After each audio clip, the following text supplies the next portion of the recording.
Polisi terus menyelidiki motif penusuk penceramah Syekh Ali Jaber di Bandar Lampung kemarin. Kini pelaku ditetapkan sebagai tersangka dan terancam hukuman 5 tahun penjara.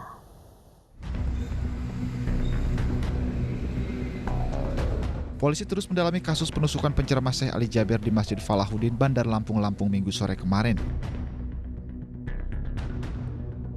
Selain memeriksa kejiwaan pelaku yang disebut keluarganya alami gangguan jiwa, penyidik juga mendalami motif pelaku menusuk Syekh Ali Jaber saat sedang memberikan ceramah.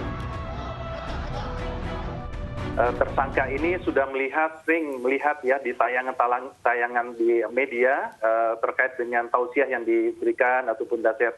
Tetapi memang menurut keterangan dari keluarga tersangka memang ada suatu kelainan yang maksudnya dalam hal psikis ya. Artinya dalam psikis ini tentunya ini yang sempat dilakukan pengobatan.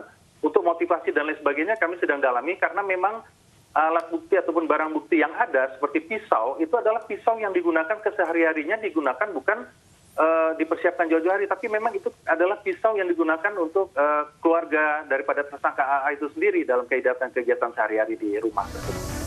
Atas peristiwa ini, Syekh Ali Jaber meminta masyarakat tetap tenang dan tidak terprovokasi. Sendiri yang lepaskan pisaunya yang sudah patah di dalam, saya keluarkan. Alhamdulillah, Alhamdulillah, Inna lillahi wa inna ilaihi raji'un. Ini pelajaran baru bagi saya. Mudah-mudahan Indonesia tetap bisa menjaga nikmat aman, sejahtera, dan kita bersatu untuk memperjuangkan Al-Quran di negeri kita Indonesia tercinta. Polisi telah menetapkan pelaku sebagai tersangka. Pelaku berinisial AR ini dijerat pasal penganiayaan yang mengakibatkan luka berat Kitab Undang-Undang Hukum Pidana dengan ancaman hukuman 5 tahun penjara. Tim Liputan iNews melaporkan. Pendakwa Syekh Ali Jaber ditusuk seorang pemuda tidak dikenal di Lampung saat berceramah. Diduga pelaku mengalami gangguan jiwa.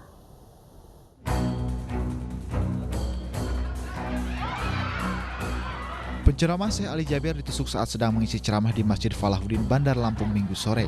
Video detik-detik penusukan orang tak dikenal ini pun terekam kamera warga. Dari video ini, Syekh Ali Jaber sedang berada di atas panggung. Mendadak seorang pria naik ke atas panggung dan menusuk Syekh Ali Jaber. Para penceramah pun langsung histeris. Syekh Ali Jaber mengalami luka pada bagian atas tangan kanannya. Bahkan Syekh Ali Jaber sendiri yang melepaskan pisau yang telah menancap di tubuhnya. Sementara pelaku penusukan sempat diamuk massa sebelum akhirnya diserahkan ke pihak kepolisian. Dari keterangan orang tua, pelaku diketahui alami gangguan jiwa selama 4 tahun terakhir ini. Namun polisi tetap menyelidiki hingga motif penusukan dapat diketahui. Tim Liputan iNews melaporkan.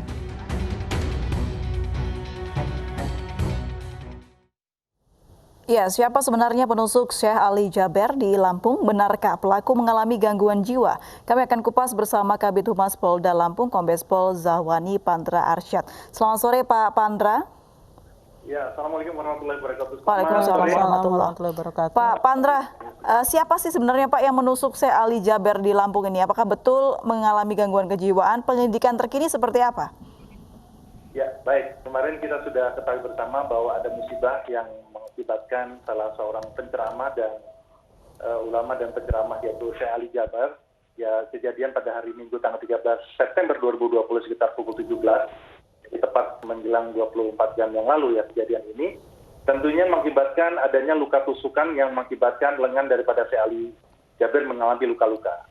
Yang dilakukan oleh seorang pria berusia sekitar 24 tahun dengan inisial AA. Jadi dari hasil penyelidikan dan penyidikan oleh penyidik Satreskrim Polresta Bandar Lampung dan juga didukung oleh Direktur Reserse Kriminal Umum Polda Lampung dan juga dari beberapa bantuan teknis ya, satuan bantuan teknis yaitu antara lain dari Pusdokes Polri. Ya, kami menghadirkan tim daripada ahli psikiater dari Pusdokes Polri termasuk dari Rumah Sakit Jiwa di wilayah Provinsi Lampung.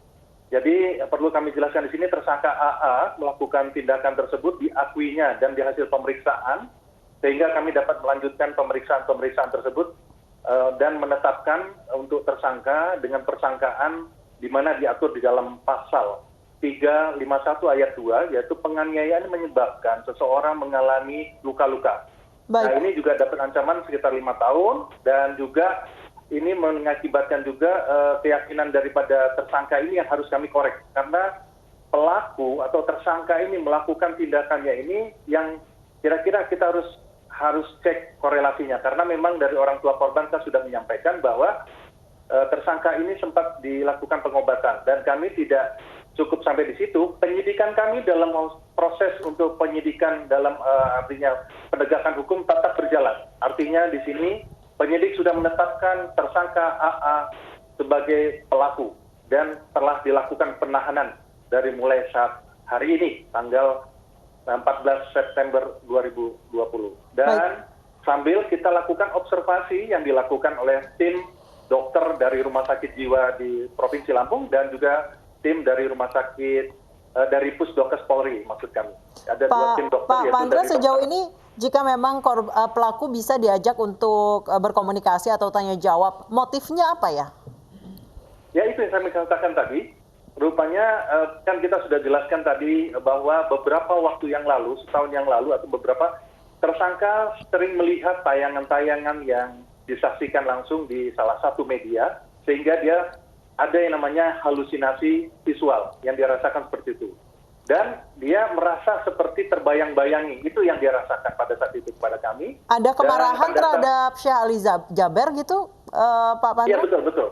Ya, betul. Jadi Syekh Ali Jaber ini sering menyampaikan tausiah ataupun pada salah satu media, sering dia lihat di TV atau di media tersebut, dan pada hari Minggu kemarin tanggal 13 September 2020 didengarlah, karena memang lokasi daripada rumah daripada tersangka ini tidaklah jauh daripada lingkungan masjid. Sudah diketahui Pak alasan kemarahan dari pelaku ini apa begitu?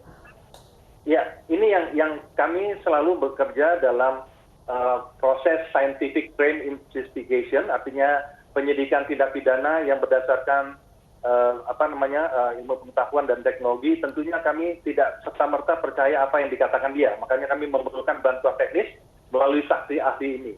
Dia mengatakan bahwa apabila mendengar pada saat adanya Syekh Ali Jaber di situ, dia tergerak. Dan senjata yang digunakan atau senjata tajam yang digunakan tersebut adalah senjata yang tengah berada di dapur ataupun di ruangan, salah satu ruangan yang berada di rumahnya. Dan kami sudah melakukan penggeledahan di rumah tersangka, yaitu kami tidak mendapatkan suatu barang-barang yang sangat membahayakan. Artinya masih dalam batas yang wajar. Ya, artinya perkakas dan sebagainya. Tidak ada yang mengarah kepada yang mengkhawatirkan. Ya, ini yang sekarang secara paralel cross-check kami penyidikan tetap berjalan sesuai dengan Kitab Undang-Undang Hukum Pidana untuk melakukan pertanggungjawaban secara hukum, namun secara psikis kami juga akan meminta keterangan daripada saksi ahli yang sudah kami datangkan, yaitu dokter kejiwaan ya Pak ya?